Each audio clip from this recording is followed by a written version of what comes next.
Hello, I'm your host, John Cavendish, and welcome to the Amazon Strategist Show, the show that's all strategy, no hacks, no silver bullets, and all practical strategies to grow your business as an Amazon seller.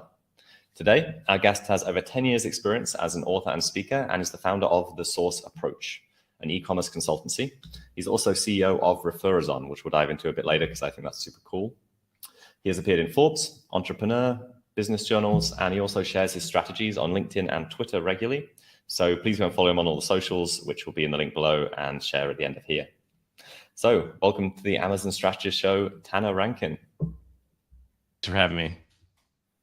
Well, thank you for coming.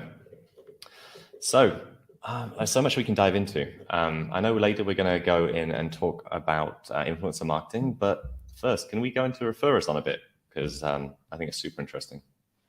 Yeah, so Referazon is an Amazon influencer search engine and a CRM that makes it easy for brands selling on Amazon to find Amazon influencers and manage their campaigns all in one simple place.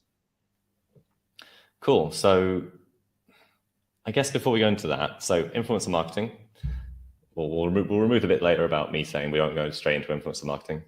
Let's go straight into influencer marketing. How did you get into influencer marketing in the Amazon space? So I've had an Amazon consultancy for quite some time, and I've also been selling on Amazon myself, and noticed over the years that it seemed to me that whenever we would drive external traffic from off Amazon onto Amazon, it would seem that our rankings would increase, our ad costs would go down, things like that. So then that took me deep into the world of Reddit and Amazon seller forums and to see if anyone else was experiencing this. And lo and behold, that was the case. So, some time ago, 2014, 2015, even 2013, it seemed to me that Amazon cared quite a bit about the traffic that was coming from outside of Amazon onto Amazon specifically for your products. So then fast forward now all the way to the end of 2020, when Amazon updated their algorithm from the A9 algorithm to A10, lo and behold, it's in there. Amazon does care about your external traffic from outside of Amazon onto Amazon. And when thinking about the Amazon influencer space, one of the places that I went to immediately when deciding to launch Referazon with some co-founders was Amazon influencers have been around a long time. They've been around since 1996 when Amazon launched the Amazon Associates program. So, savvy brands way back when, have been partnering with these folks that were referring sales to Amazon anyways. So they might as well refer your sales. And so then once you start going down that path, you find out how difficult it is to actually find them, understand, their stats, how good they are, how effective they are at driving sales and driving traffic and that sort of thing. And so it turned into something that I was recommending regularly at my consultancy. But the questions were always inevitably, well, how do I know if they're good? How do I know? How can I find them? And so this kind of created a scenario where I needed to fill a need, which ultimately turned into the software product Referazon. I love it. That's super cool. So I didn't realize that before from that angle. So are these influencers people that you've identified as like high level of Amazon affiliates already? Or are they influencers in the influencer space? Yeah, so a combination of both. So when you think about the top sources that drive sales to Amazon, you could put Amazon.com itself through any fancy SEO tool, SimilarWeb, SEMrush at any given point throughout the year. And generally speaking, in the top 5 referral sources to Amazon, you're going to see blogs and YouTube, right? So the number 1 and number 2 search engine in the world. Or, even if you use one of SEMrush's traffic analyzer products right now, you could see that when you look at where products are getting their impressions and getting their sales from, you're going to see a huge delta between the referral sources, which SEMrush is counting as blogs, versus what their actual impressions are on Amazon. And so what we did is we looked at the influencer space as in a literal sense, as in doing a good job at driving sales. And so we have a mix of influencers in the blog space that do your, top 10 potato ricer that you must have kind of lists, your, best kitchen gadgets under $40. Same for YouTube. But then we also have your TikTok, your Instagram, the folks that drive people back to Amazon influencer storefronts, and also Amazon Live, because if you've ever tried to find Amazon influencer storefronts or Amazon Live on Amazon, or by searching hashtags on social media, you would find that there's a lot of gaps. Like, for example, on Amazon itself, if you try to find Amazon influencer storefronts, they give you a select few number of categories. You don't get all the selling categories that people actually have Amazon influencer storefronts in. Then same is true over on social media. You could search hashtags and you can find Amazon influencer storefronts, but you can't guarantee when you're vetting them that they actually sell and promote products in the space that you're actually selling in. And so there's a lot of gaps, such as if you're looking at Amazon, there's no outbound links going back to their social media, back to their website, back to their YouTube, that sort of thing. So you have no clue on, their traffic stats, their engagement stats, things like that. And so we look at Referazon influencers in their entirety. It could be blogs, YouTube, Amazon influencer storefronts, Amazon Live, anyone who has influence in terms of driving a sale back to Amazon. Awesome. Cool. So, I've got about 100 questions. So I was making some notes while you were sharing. I'm sure anyone who's listening also does. So I'm super interested first in how you get the data or how you rank these people. But then I'd love you to take us through a kind of a journey of like how you find, engage, how these people are compensated, and then what success is and how you measure it with this type of stuff. I know there's a lot to unpack there, but we can go through that piece by piece. Right. So as far as our search engine goes, for blogs and YouTubes, we have a proprietary search for that. We have a way of going out and finding the content. So it's a content search, right? So you would have an idea of the types of content that would drive sales for your subject matter. So for example, I used a potato ricer example earlier. So you might type in how to create fluffy mashed potatoes, or top 10 potato ricers, or mashed potato tips and tricks. And inevitably there's a sea of influencers out there creating blog content like that with affiliate links in their content that are driving sales back to Amazon. Same is true for YouTube. And so we have a search that goes out and knows how to find the folks that are already partnered with the Amazon program, because that's the key. As you can imagine, with anything related to an Amazon ecosystem, Amazon wants you to partner with their influencers and the people that are part of their associates program. And so we've developed a search engine that can go out and find that. But the same is true for a database of Amazon influencer storefronts and Amazon Live influencers. And so we're every day building a database of Amazon Live, Amazon storefronts, and collecting their social media stats and things like that. And so you would ask how we rank them and things like that. So first of all, if you're searching for content that's already out there, the idea is that in a perfect world, you would jump on, if you were selling a product, you would jump on a piece of content that's already created. You would find your way onto a top 10 list that's already getting traffic every day. You would find your way onto a best list, or a beginner's guide to mashing potatoes, or a beginner's guide to popcorn, or something like that that you're already doing. And so you'd want to be included on a piece of evergreen content, or an upcoming piece of content that's going to be evergreen, like on YouTube. And so we rank them in terms of relevancy. And then, secondarily, rankings are, based on your own filtering, like whether you're after micro, nano, mid-tier, macro, or mega influencers, right? So we have a way of sorting as far as the size of the influencer that you're interested in. Now, over on Amazon influencer storefronts and Amazon Live, that's a database. And so that's ever growing. And so same is true. And so we have a unique way. We have something that actually no one else has, insofar as that we know the products that the Amazon influencers are promoting. So we can sort by, let's say that you're clicking into the kitchen category, right? Let's say you sell kitchen, and we can sort by the number of products that an influencer promotes. So we can really zoom into someone who's heavily focused on kitchen, for example, rather than someone who may have promoted one kitchen product in the past. And then all the normal stuff that you would expect, such as social media audience size and engagement rates, and the size of the influencer, nano, micro, mid-tier, macro, and mega are also there as well. Cool. So you've got them. You've shortlisted your influencers. Now you need to design a camp. Do you have to design a campaign, and does your software help with that? Or how would you design an influencer outreach campaign? Because it's very easy to spray and pray with any kind of marketing, isn't it? And it's like, how do you design that?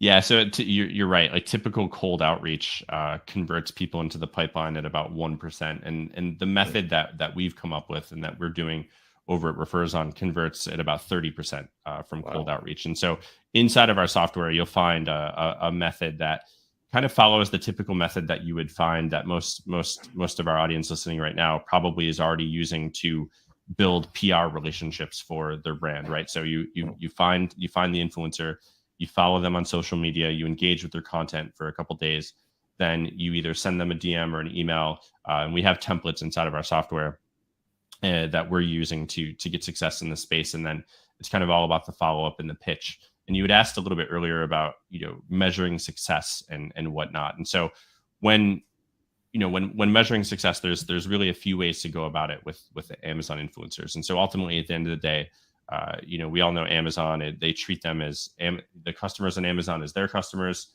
The influencers on Amazon are their influencers. They're not like your affiliates per se, but there are things that you can do. So, for example, our customers, what we found is there's a few ways to gauge efficacy of the campaigns that are running through Referazon. So first of all, you could choose to ask a customer, or an Amazon affiliate / influencer to show a dashboard, show their dashboard at the end of the day, at the end of the month, and showing what kind of results that they were able to produce from their campaign. Because as you can imagine, Amazon owns the ecosystem, and we can't, at Referazon or some other software companies that we've been discussing with, we can't envision a day where Amazon makes the stats of affiliates and influencers available via third-party API, so software companies like ours can see it. So the other thing that you can do is, so it will be very unlikely if there will come a time where they make the sales generated by affiliates / influencers available for software like us to put in. And so what our customers are doing to circumvent that are Amazon attribution links work just fine. So for example, if you were to give one of your Amazon attribution links to the influencer and say, well, instead of using your own affiliate link on this blog post or this YouTube video, if you use our attribution link, we'll match your commission and even double it in some cases. And, we list inside of our software about 11 different popular negotiating tactics to have with influencers, everything from free product to creating content and then driving ads back to the content in exchange for content, and you're driving traffic back to their site, et cetera, for example. And those are some of the popular ways that folks are partnering with Amazon influencers. Oh, that's really, really cool. So you've got some content live, you're measuring it. I guess ROI is a very hard question because it's Amazon, you're trying to build momentum and all that type of thing. But what if you were going to sell? I don't know. You don't do that. Do you do this as part of Source Approach as well? Do you actually run influencer campaigns? Yeah, so Amazon influencer marketing has always been a part of the Source Approach. Okay. The Source Approach is a method, or it's a method that I developed.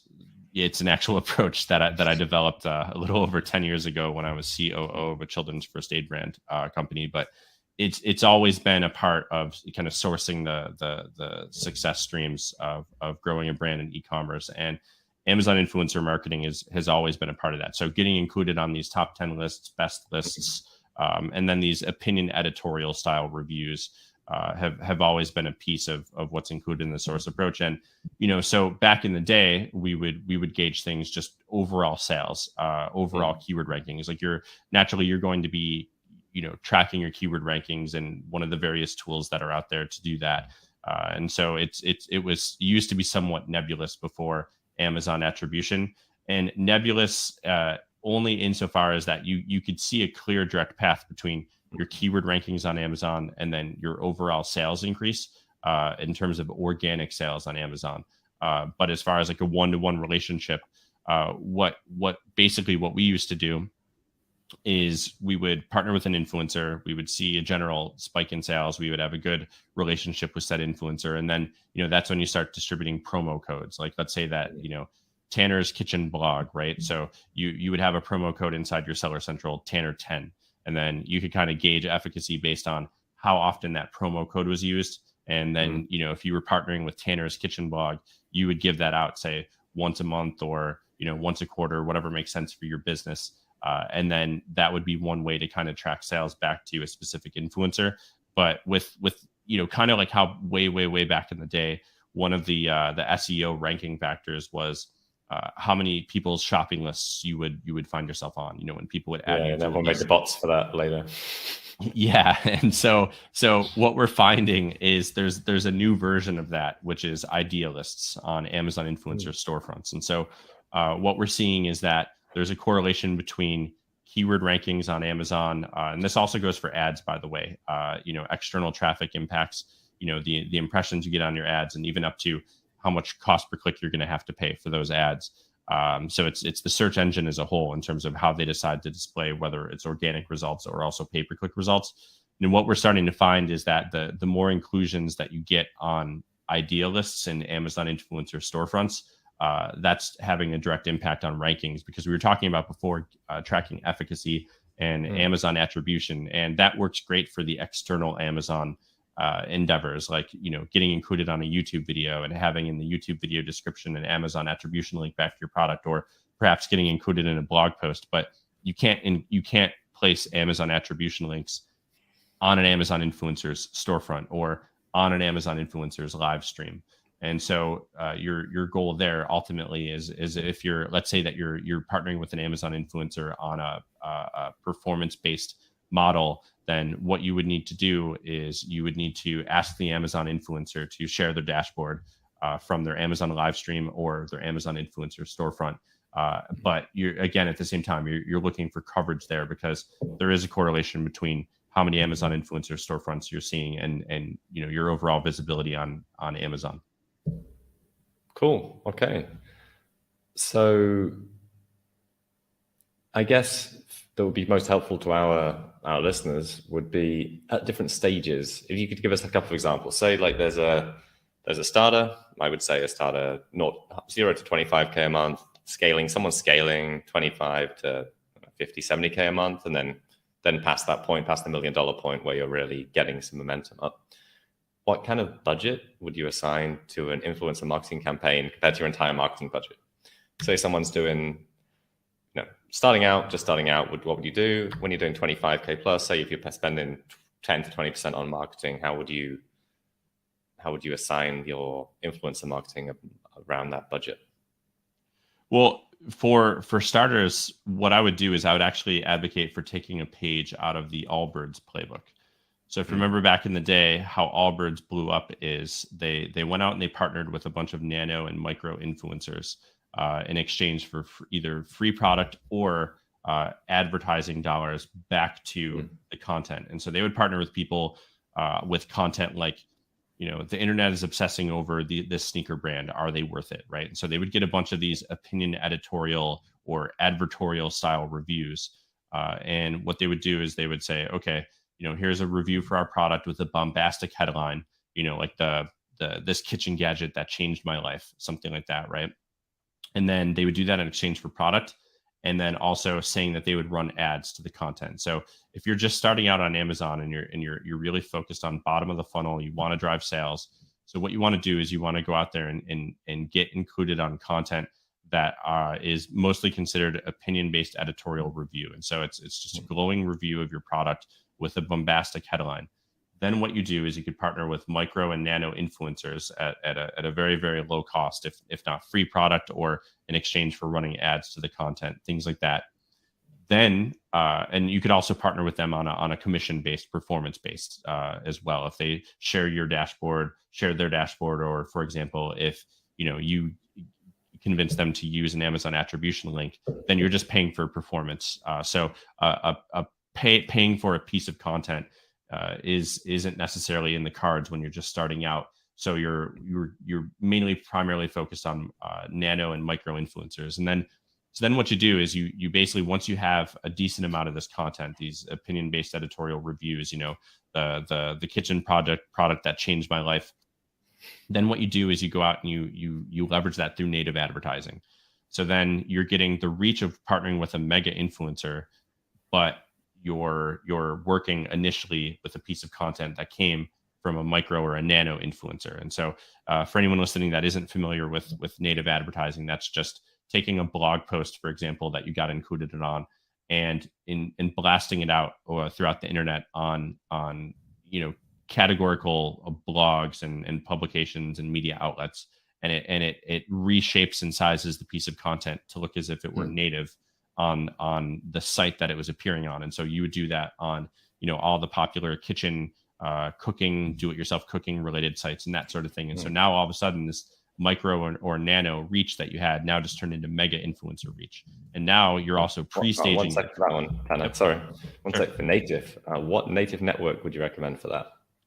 So Google has gotten good at this. There's been the Yahoo Gemini, Taboola, Outbrain. There's lots of them. Sorry. Can you continue? I experienced native, and native is like you get your targeting interesting, money just disappears. Like native has the ability to spend an unlimited budget, pretty much, doesn't it? Yeah, the internet is unlimited.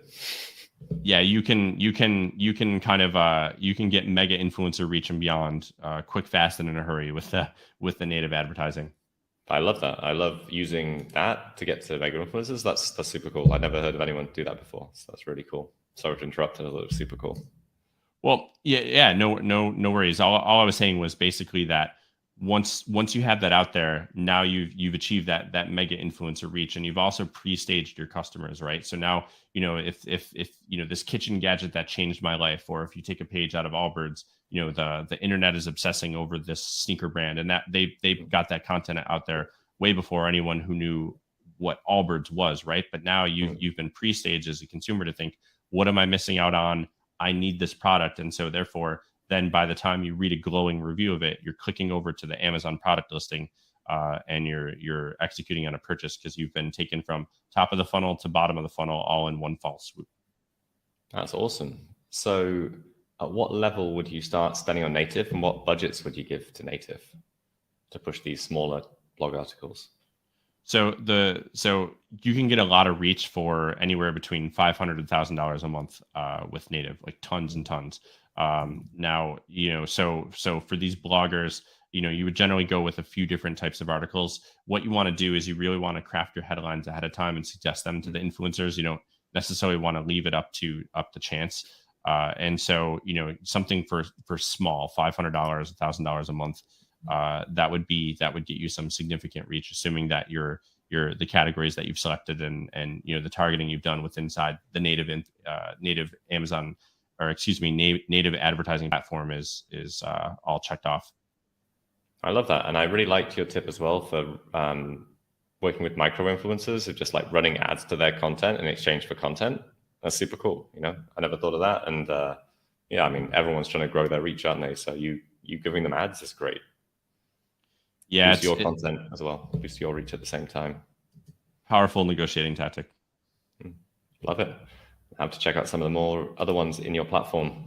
At the same time, I love that your platform's a CRM, because when you're saying all this outreach and management and follow up, just makes me think I don't want to be the one organizing and managing all that follow up.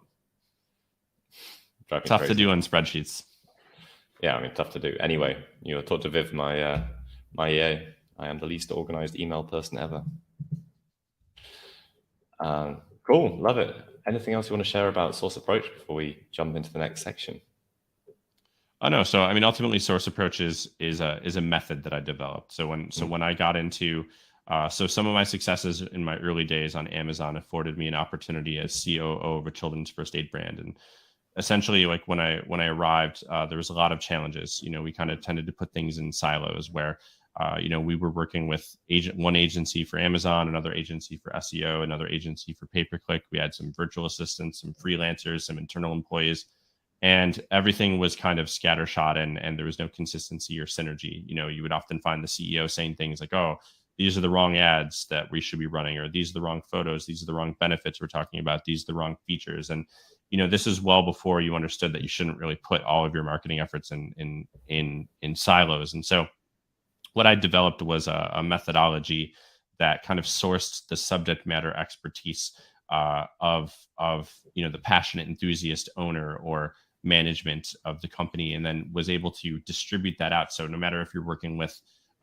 agencies and you're outsourcing some of your bandwidth, you use freelancers, virtual assistants, internal employees, they have all the subject matter expertise that they need to execute on what they do best, which is whatever their acumen is in. Yeah, I love it. And I'm definitely going to go check out the software because I don't think I've ever actually had an account to it. So I will get in and check it out because I think Beautiful. that it could be used in many ways. Actually, probably used for seller candy as well, because I'm sure that we can find influencers that also talk about Amazon and that type of thing. Cool. All right. So what's coming up next is super exciting. So we always like to give back to our listeners, and we have an ongoing, continuous game that we play with every single attendee on the podcast or on the live show. And Tanner has very graciously put up 3 prizes that you can enter.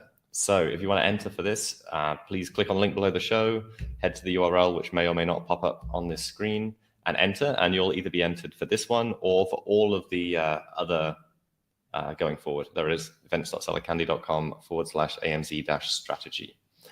From there, you'll be entered into every single giveaway going forward. Also, we will be keeping Tanner's prizes on the wheel to be won at future giveaways. So we have a 1-month subscription to Referazon, a 2-month subscription to Referazon, and a 3-month subscription to Referazon up for grabs, 1, 2, and 3. We still on the wheel have $400 of free reimbursements from Seller Candy. We have cash prizes, anything from $5 to $100 in many different layouts if you want some cash. We have a amped AMPD campaign review. We have a 1-hour free call with Black Label Advisor. With John from Black Label Advisor. We have a $1,000 Amazon PPC course from Trivium, and we have a free business health check from Zon Guru, all still on the wheel. So many prizes that you can win. So producer Vivian, let's bring up the wheel.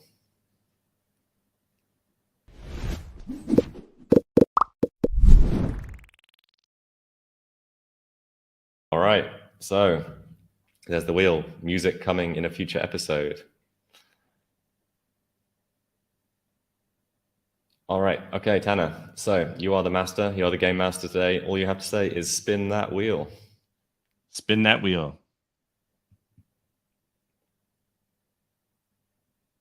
What's it gonna be? Someone has won the Trivium Amazon PPC course. Cool. All right. So we will be introducing whoever won that, which we'll announce at the next week's show, to Trivium for that course. So thanks so much. All right. Cool.